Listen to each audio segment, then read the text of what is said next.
Fever dub! Bow, bow, bow. Dub in the chat. A W. Ah.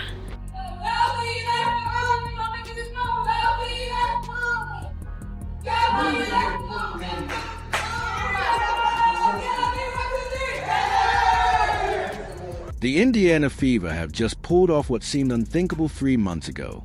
For the first time since 2015, they are now 4 games above .500, and they did it without Caitlin Clark on the floor.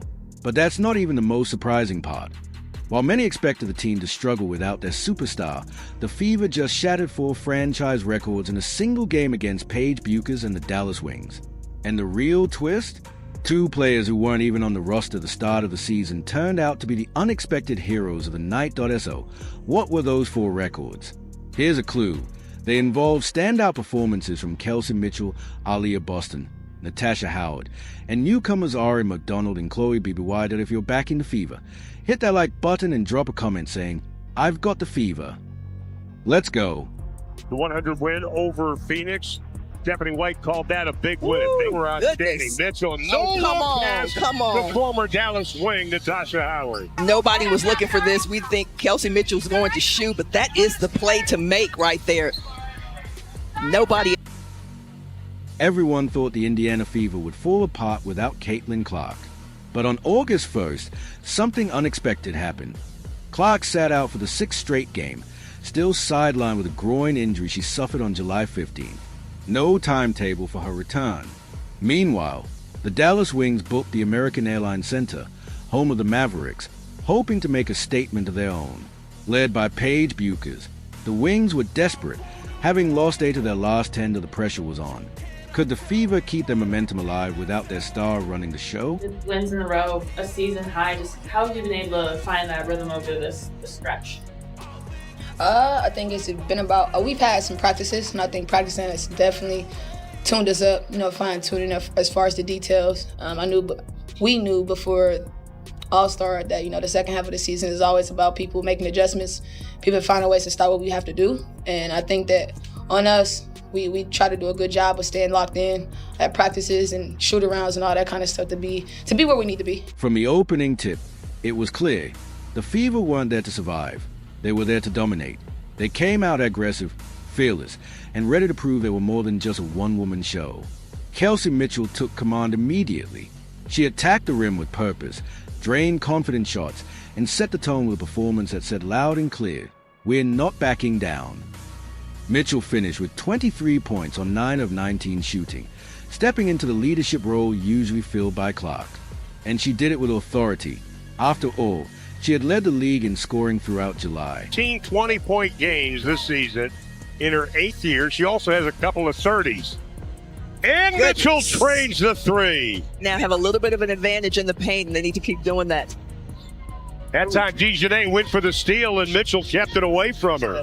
Would not have taken that call so gently, shall we say.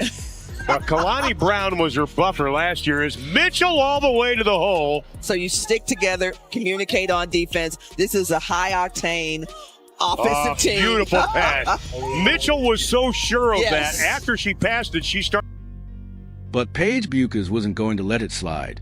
The rookie phenom answered with 22 points of her own, shooting 7 for 14, and added 4 rebounds, 4 assists, and 2 steals. She was the only Wings player to reach double digits, a testament to her versatility and scoring instincts in just her first WNBA season. That set the stage for a thrilling back-and-forth battle. But there was controversy brewing. The free throw disparity caught fans' attention. Dallas shot 25 free throws compared to Indiana's 13, nearly double. Social media lit up with fans questioning the officiating, and some even accused Bueckers of flopping to draw calls.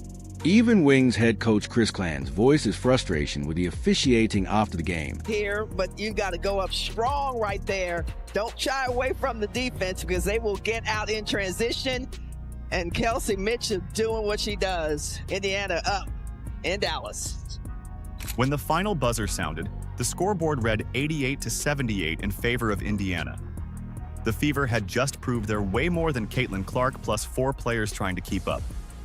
They showed they could win games they were supposed to win, just like Coach Stephanie White acknowledged after the victory.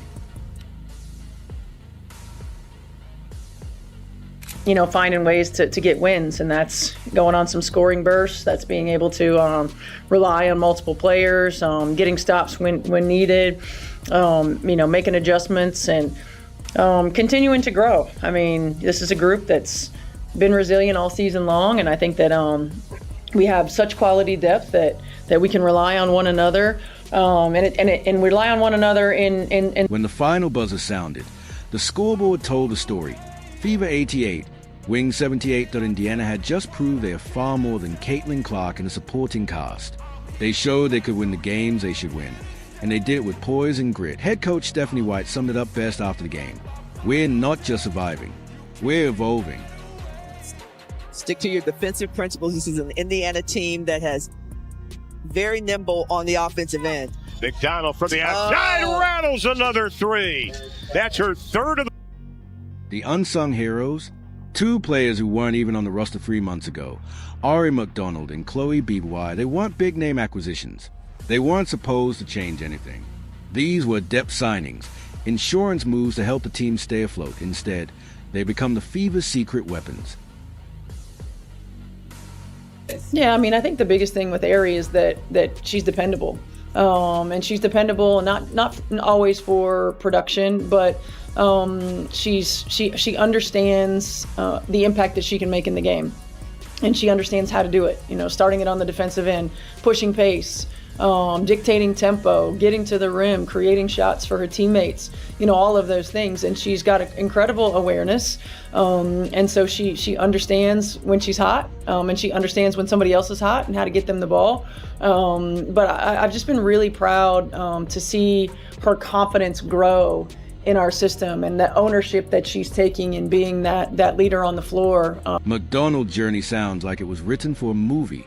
She was unsigned at the start of the season. No team showed interest. Then, on June 25th, Indiana offered her a rest-of-season contract after a short stint on a hardship deal. Fast forward to the showdown against Dallas, and McDonald drops 15 points and 6 assists while running the offense like she's been there all year. This came right after her career-high outing against Phoenix, proving she could step up in high-pressure moments. Boston, the rebound to Mitchell. McDonald splits the D.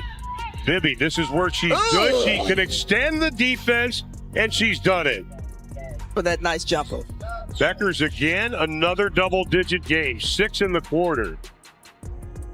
Here's Bibby, launches, buries the three. Bibby, don't do it like that.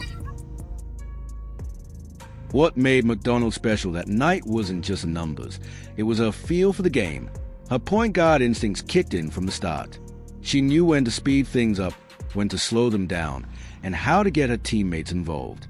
Coach White praised her immediately, saying, Ari plays with a true point guard mentality.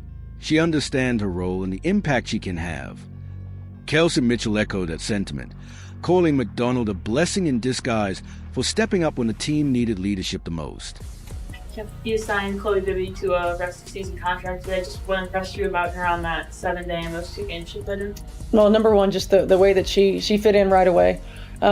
She gives us a different look from that forward position with her ability to stretch the floor. And particularly in 2 games where we really needed to create space for AB to go to work inside, she was able to do that for us. She came in and she learned the system right away. It just was such an easy transition, and she's... Then there's Chloe Bueckers, who made her presence felt in a flash.in limited minutes. She hit 2 clutch 3-pointers. Not flukes, momentum-shifting shots that gave Indiana critical breathing room. Her ability to stretch the floor created space for her teammates to operate. Coach White praised her quick adjustment, saying, Chloe understood the assignment. She came in ready to shoot, ready to make plays, and that's exactly what she did.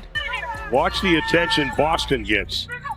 Opens up a lot for the guards. Here's Boston. Bueckers had nothing she could do. No rebound, Howard. That's rebound number 9 to go along with her 9 points. Beautiful dish inside to Boston. What we'll do is share the basketball here. Just a little dump down to Boston. Hey, Carrington rolls to the hole. Howard with a rejection. To the basket here, but you got to go up strong right there. Here's where things get even more interesting.